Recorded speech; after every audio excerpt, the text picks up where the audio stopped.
Chères auditrices, chers auditeurs, bonjour. Bonjour Yoran. Bonjour.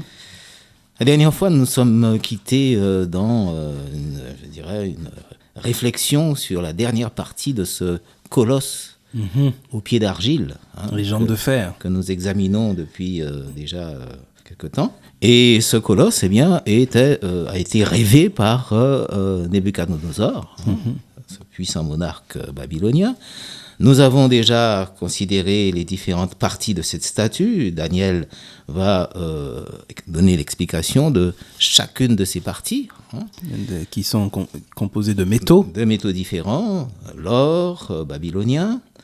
Daniel signale que la partie argent, c'est-à-dire la poitrine d'argent, représente les Médo-Perses. C'est ce que l'histoire confirme. La troisième partie, ventre et cuisses d'airain, eh bien, simplement rappelle cet empire d'airain que fut l'empire gréco-macédonien. Voilà. Et puis donc, enfin, la quatrième partie, c'est-à-dire les jambes de fer de cette statue qui représentait l'empire romain. C'est ça, tout à fait. Et cet empire romain a donc débuté, nous l'avons dit la dernière fois, 146 avant Jésus-Christ, jusqu'en 476 après Jésus-Christ. Donc 5 siècles de domination romaine. Et puis après, on tombait sur une partie un peu intrigante, un mélange de fer et d'argile. On pourrait imaginer que cet empire, eh bien, suffisamment puissant, eh bien, serait suivi peut-être d'un 5e empire. Oui, c'est ça. Et puis la prophétie est très claire, elle dit non, eh bien, il y aura une division, puisqu'il s'agit là des pieds. Nous arrivons au pied de la statue, et nous avons rappelé que ces pieds étaient en partie de fer et en partie d'argile. Donc c'est un mélange tout à fait hétéroclite. Oui, le fer ne se mélange pas à la boue. Donc ça signifie, le texte nous dit que ces différentes nations que représenteront ces parties de la statue seront en partie fortes et en partie faibles. De même que le fer est fort et que l'argile est faible, est friable. Et le texte dit aussi que de même que le fer ne se mélange pas à l'argile, bien, il y aura des tentatives d'unifier cet ensemble de royaumes, mais des tentatives infructueuses. Absolument. Et le texte est très clair. De même que l'argile ne se mélange pas au fer, de même ces tentatives vont échouer.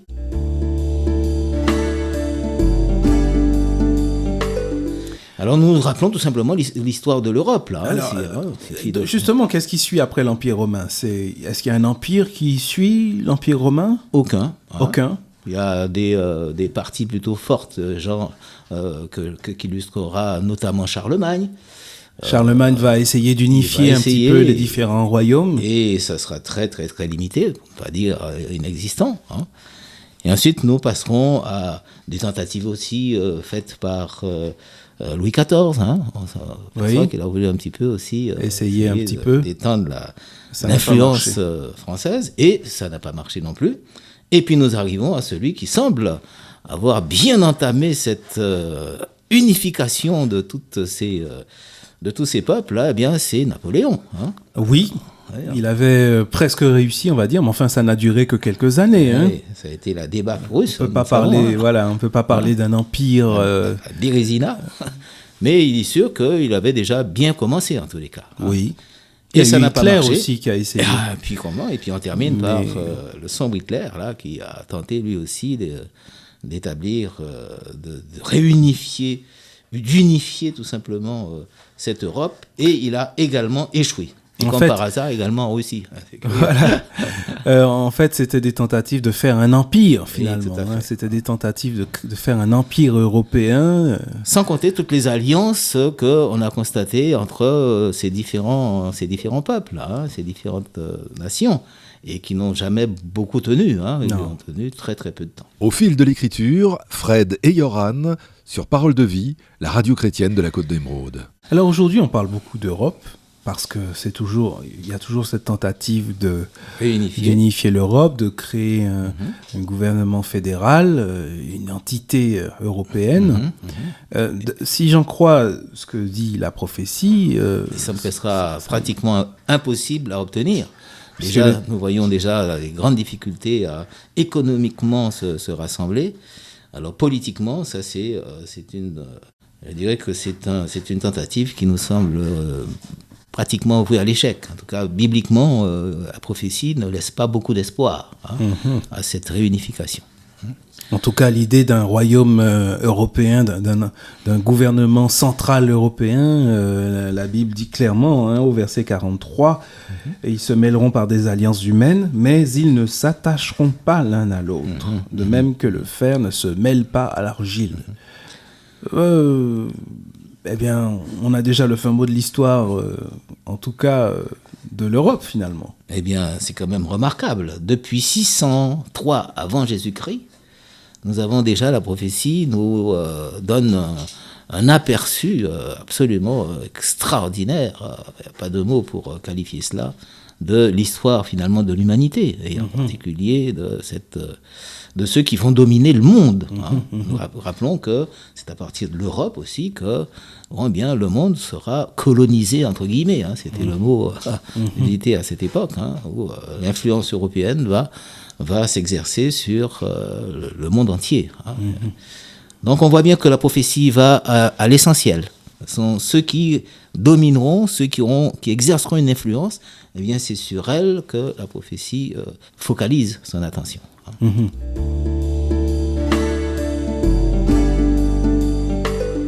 Disons que là, tout se concentre sur le bassin méditerranéen, quoi. Ouais.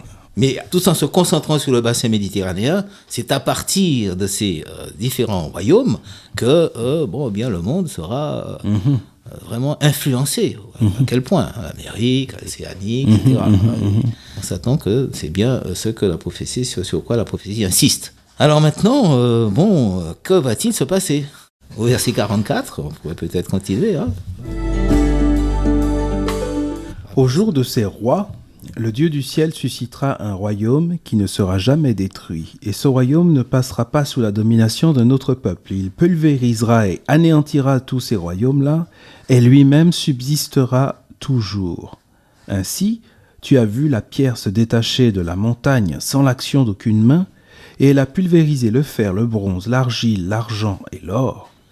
Un grand Dieu a fait connaître au roi ce qui doit arriver dans la suite. Le rêve est sûr et son interprétation est digne de foi. Je remarque que ce verset annonce un cinquième empire. Maintenant, il faut savoir de quelle nature est ce cinquième empire. Comment va-t-il s'établir? Et c'est quand même extraordinaire de constater que dans l'histoire, le texte est frappant, dans le temps de ces rois, c'est-à-dire dans l'histoire humaine. Ah, mais ça fait peur, ça. Vraiment. Parce que dans le temps de ces rois, on pourrait aussi comprendre dans le temps des pieds, alors, de la statue. Absolument, dans le temps de... Oui, c'est tout à fait cela. C'était tout à fait cela. Et alors, ça veut dire que nous sommes dans ce temps-là? Eh bien, ça me semble, parce que nous sommes bien dans la partie pied, la statue, l'ultime partie de la statue. Oh là là. Et au verset 44, on dit que dans le temps de ces rois, eh bien, le royaume qui sera suscité ne sera pas d'origine humaine. Non, c'est Dieu qui va susciter ce royaume, d'après le texte. Dieu... Alors, c'est le royaume de Dieu, là? Absolument, on ne peut pas l'ignorer, c'est clair. Donc Dieu s'insère dans notre histoire, c'est quand même extraordinaire.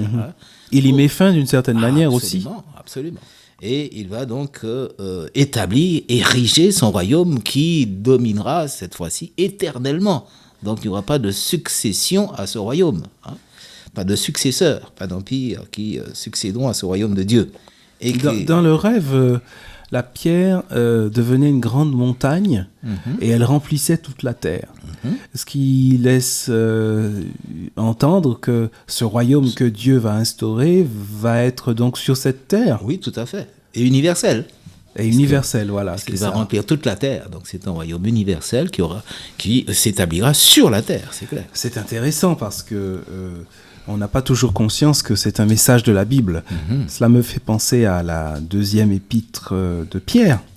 Je ne sais pas si tu vois à quel texte je pense. Oui, chapitre 3. Oui, c'est ça. Deuxième épître de Pierre, chapitre 3, verset 13.